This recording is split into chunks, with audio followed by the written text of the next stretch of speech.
Llegó el 28 de julio y en una circunstancia normal habrías estado con tu traje de San Martín hecho de cartulina o representando el sueño de San Martín en alguna actuación de colegio o haciendo tu periódico mural acerca de las fases de la bandera hechos de cartulinas de Leche y Gloria. Pero como estamos en una situación de pandemia, la estás pasando en tu casita, probablemente esperando la parada militar que no va a suceder y el discurso al mensaje a la nación, claro, suponiendo que de verdad lo estás esperando. Por lo que este video te va a enseñar 10 cosas que no sabías probablemente sobre la independencia, ese periodo tan extraño, confuso, que celebramos y muchas veces no entendemos qué significa realmente. Pues el día de hoy, en este canal, te voy a enseñar esas 10 cosas que no sabías acerca de la independencia.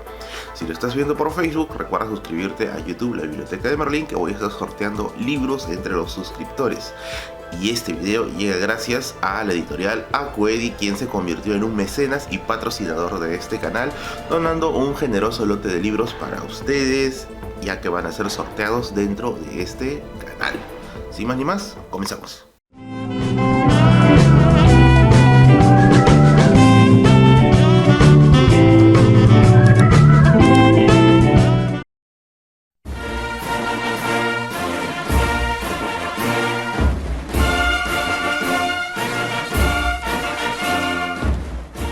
Mitos en la historia del Perú hay un montón, y no está mal creer en mitos. La verdad es que refuerzan ideas sobre el nacionalismo y generan algunos lazos que nos hacen ver a las personas históricas como gente más humana. Lo que sí está mal es asumir un mito como una verdad, ya que los mitos son creaciones simplemente. Y justamente el sueño de San Martín es una creación literaria.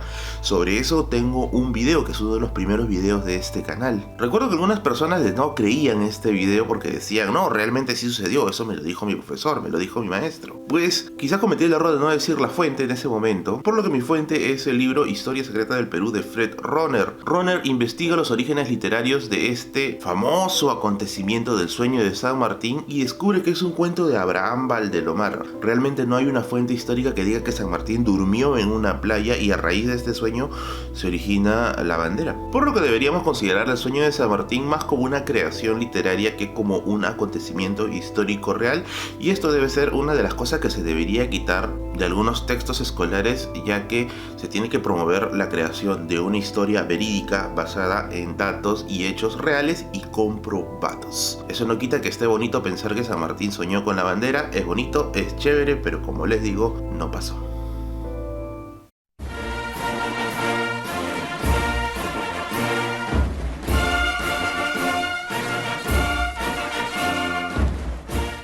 Según el historiador Peter Claren, han existido 3 versiones sobre la historia de la independencia en el Perú. La primera versión que se basa acerca de un nacionalismo criollo, que es la versión más conocida en los colegios, que éramos un grupo oprimido, un pueblo oprimido, llegaron los libertadores y en una gesta heroica todos nos alzamos y le dimos la mano a San Martín, después a Bolívar, y gracias a eso logramos nuestra independencia por un trabajo conjunto con los libertadores. Y esto tampoco es así. Luego vino la segunda vertiente después de 1968, impulsado por el gobierno de Juan Velasco Alvarado. La vertiente de la independencia de Juan Velasco Alvarado se basaba en la revaloración de elementos indígenas, por eso es que él añade a los movimientos indígenas también como precursores de la independencia. Quizás el más famoso de ellos, Túpac Amaru II. El problema de la independencia o de la interpretación de la independencia indígena es que también está plagada de nacionalismos, y el nacionalismo es uno de los problemas para interpretar la historia, ya que nos termina nublando la razón por querer encontrar un relato heroico que justifique a la patria, cuando muchas veces la historia no ha sido así. La tercera vertiente aparece ya posteriormente cerca a los 80. Heraclio Bonilla, Karen Spalding y un grupo de historiadores en un libro llamado La Independencia del Perú.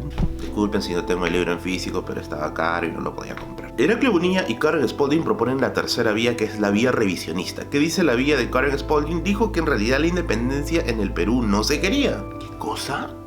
Exacto, no se quería y se trae un proyecto del extranjero. O sea, es una independencia concedida, nos impusieron la libertad. Esta tercera vía, si bien es cierto, suena un poco más realista porque se basa en datos un poco más concretos que el nacionalismo de inicio del siglo XX y el indigenismo posterior al gobierno velasquista, también tiene algunos puntos por revisar, como por ejemplo la participación genuina de algunos sectores bajos de la sociedad peruana dentro de los procesos de independencia. Tampoco éramos tan malos y tan mezquinos con nuestra propia patria.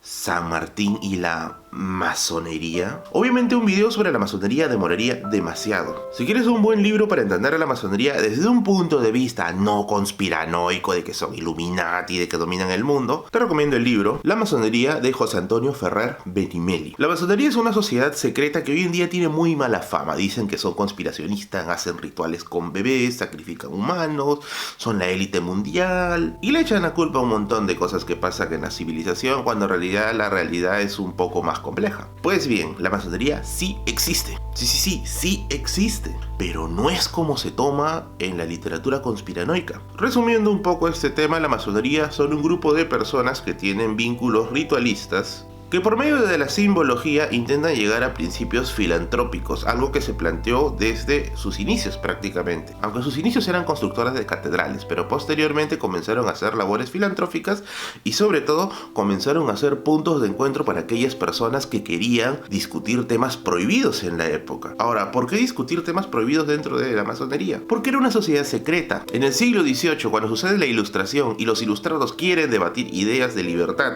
en medio de un contexto de monarquías absolutas, muchos ilustrados utilizaron las logias de la masonería, o sea, las salas de reunión de la masonería, para poder tener estas reuniones sin que el rey los chape el pescuezo y le diga ya fuiste batería. Obviamente, para planear la independencia también había que recurrir a espacios de sociabilidad secretos, y es aquí donde muchos libertadores pertenecieron a logias masónicas, entre ellos Don José de San Martín en la famosa logia Lautaro. O sea, ¿planearon desde el secreto la caída de la monarquía española? Bueno, sí, y también planearon la caída de la Revolución Francesa, pero no desde el punto de vista conspiracionista. Sobre eso, el historiador Jorge Luis Castro Olivas tiene un libro llamado El secreto de los libertadores, quien incluso llega a analizar que la logia masónica donde estaba San Martín no era tanto una logia masónica, sino más bien era un club secreto, ya que se había utilizado el nombre de la masonería para poder cumplir sus objetivos en secreto.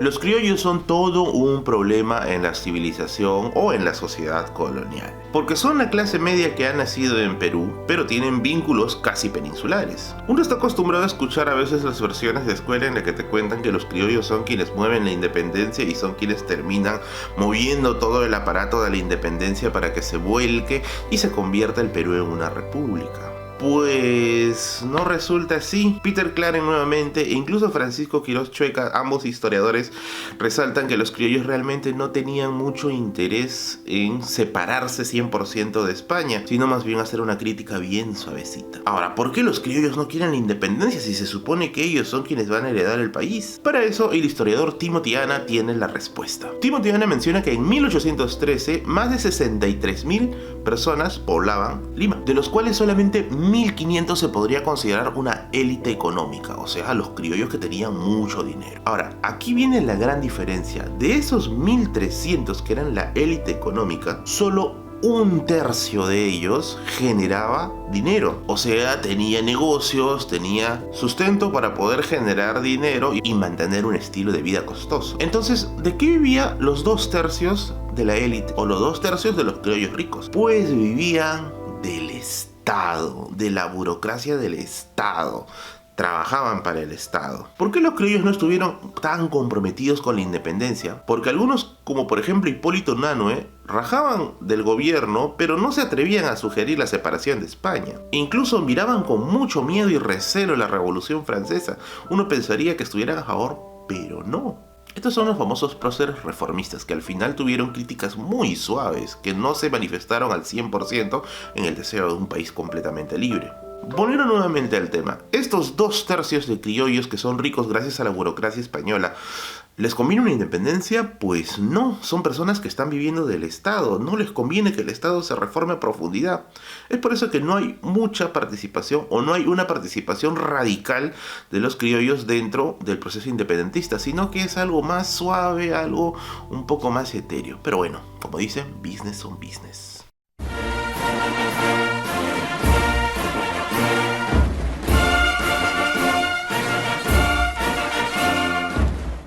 El gran problema con los indígenas. La pregunta es, ¿los indígenas se van a sentir identificados con la independencia?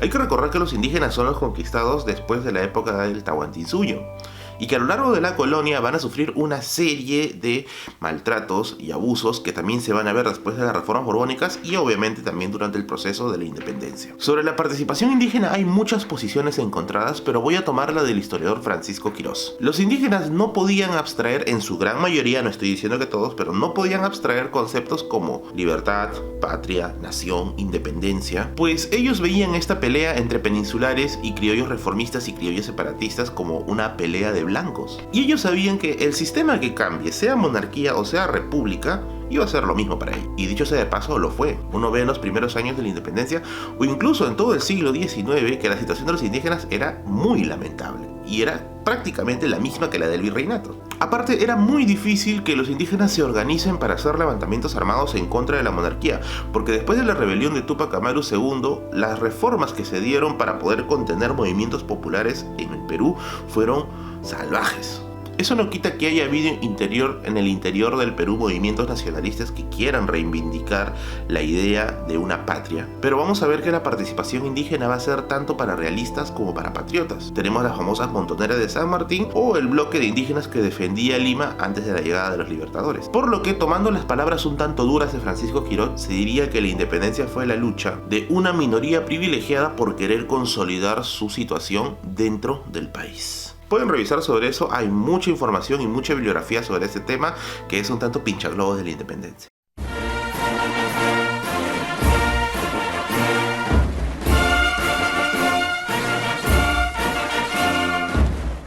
Esta información te va a gustar. Mientras Bolívar salía a reducir las últimas fuerzas españolas al interior del país dentro de la sierra, pasó uno de los incidentes más salvajes de la historia del Perú. ¿Dónde? En el Callao, y nada más ni nada menos que en el Real Felipe. Sí, ese castillo que te han llevado en tu paseo de colegio, que no entendías ni papa de lo que te decían, pero bueno, era salida y no había clases. Resulta que la élite limeña se refugió en el Real Felipe ante el miedo de lo que podía ocasionar la victoria de Bolívar.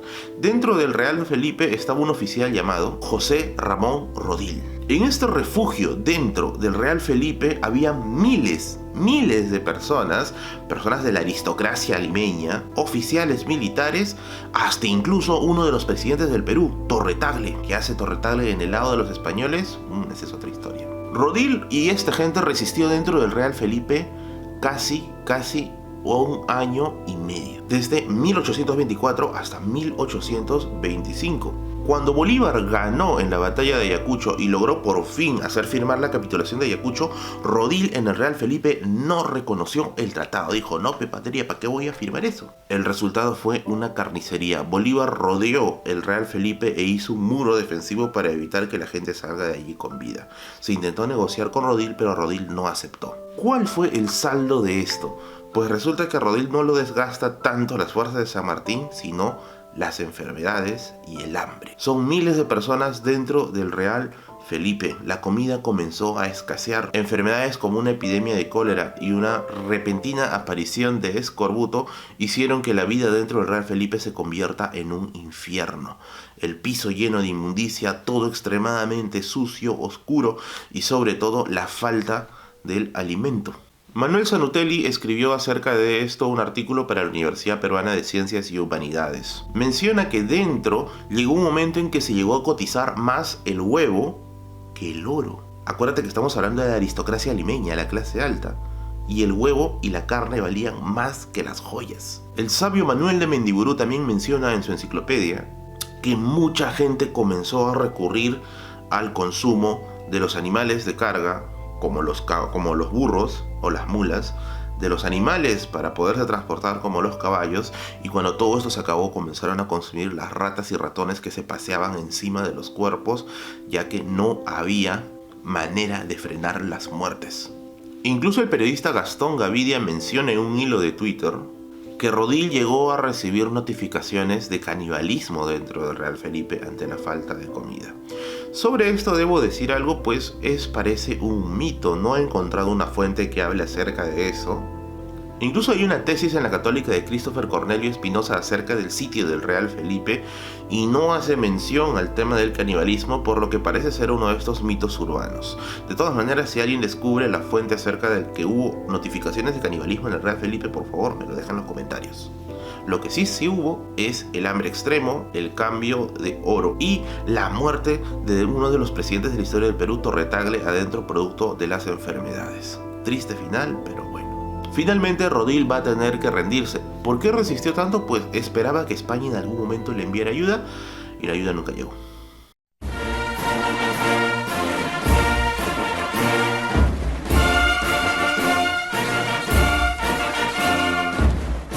Pitucos en el siglo XIX. Todos entendemos como pituco a esa persona que se cree por encima de todos gracias a sus privilegios económicos. Pues resulta que en el siglo XIX sí existieron. Sobre esto, el historiador Pablo Wippe, en su libro La gente decente de Lima, nos habla acerca de que después de la independencia, muchos miembros de la clase alta no entendían un concepto claro de la independencia, que al estar en una república, el concepto que se tiene sobre la población es de igualdad. En la república se supone que todos somos iguales. Pero como la aristocracia estaba acostumbrado a un pasado noble y a un trato de aristocracia, no entendían de que la persona de clase baja era igual que la persona de clase alta, por lo que decidieron mantener muchas de sus costumbres que incluso se pueden ver hasta el día de hoy. No interiorizaron el tema de la república, o mejor dicho, la independencia no pasó por ellos, y se puede decir que estos son los abuelos de la pitucada. Si quieres más información, te recomiendo este libro, La gente decente de Lima, muy recomendable, muy chévere y sobre todo sumamente sencillo de entender.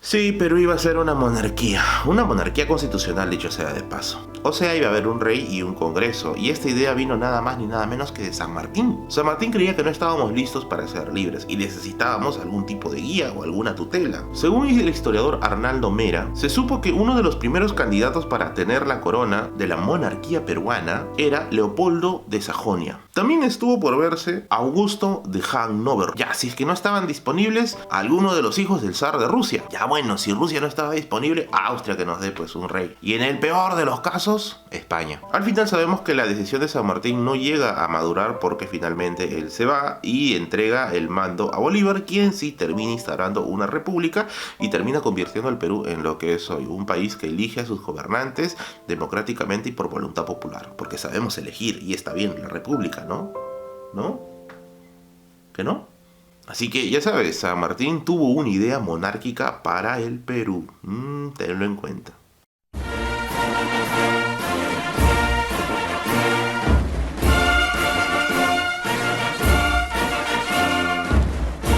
28 de julio de 1821 o 9 de diciembre de 1824, la proclamación de la independencia de San Martín o la batalla de Ayacucho. ¿Cuál es el inicio de la independencia en el Perú o cuál es el inicio del Perú libre? Bueno, este es un debate que escuchaba mucha gente. Otros dicen no, se debe declarar como día de la independencia el día que le ganamos al virrey La Serna. Otro dice no, se debe declarar independencia como el día en que San Martín la proclama en los balcones. Bueno, la historiadora Carmen McEvoy tiene una opinión para todos ellos. Y es que no tiene sentido debatir esa clase de cosas, ya que ella reconoce que la independencia es un proceso mucho más complejo que una simple fecha. Escuchen eso, patrioteros. Sino que menciona que lo que realmente nos debe interesar es entender todo el proceso independentista. Y es que la independencia no se logra por una batalla ganada o por una proclamación en un balcón.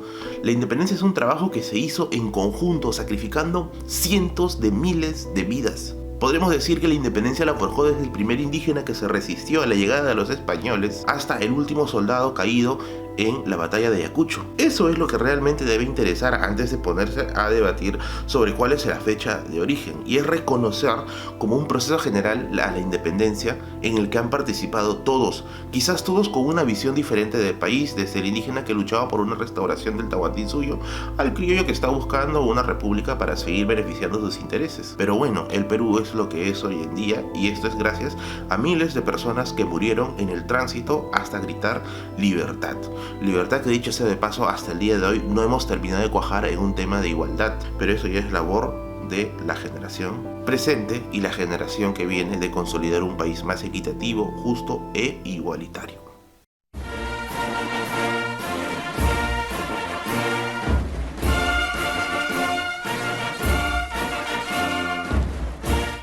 Por último, ¿qué hubiese pasado si Bolívar nunca llegaba al Perú y San Martín se quedaba solo y proclamaba la monarquía? Esta pregunta ha hecho pensar a mucha gente, mucha gente. Y créeme que tiene respuesta. Contrahistoria del Perú. Este libro, Contrahistoria del Perú, es un libro que te va a hacer volar. Son ensayos de historia en el modo ¿qué hubiera pasado si? Y uno de los ensayos que tienes acerca de ¿qué hubiera pasado si San Martín consolidaba el proyecto de la monarquía? ¿Quieres saber de qué trata? Compra este libro, lo puedes encontrar tranquilamente en cualquier librería, y este ensayo te hará volar la cabeza para pensar qué hubiese pasado en una historia distinta, qué hubiese pasado en circunstancias completamente distintas. Muy bien amigos, gracias si se extendió el video, disculpen por si se extendió, perdón. Yo sé que hay muchos de estos temas que sería interesante desarrollar en un solo video. Hazme saber cuál quisieras saber un poco más en la caja de comentarios abajo. No te olvides de compartir el video, darle like, suscribirte al canal. Nos falta poco para llegar a los 2000. Llegando a los 2000 comenzamos a hacer sorteos de libros a cada rato. Tengo bastantes libros que han sido donados gracias a la editorial Acuedi. Y no te olvides también que puedes apoyarme económicamente si es que te nace, con donaciones pequeñas de 1 sol, 2 soles, no importa, todo con el objetivo de poder comprar una mejor tarjeta de video y generar mejores videos. De los enlaces te lo dejo aquí arriba, y agradecer a mis mecenas que han ido colaborándome con este proyecto de historia digital. Soy Berlín y nos vemos hasta la siguiente, y felices fiestas patrias.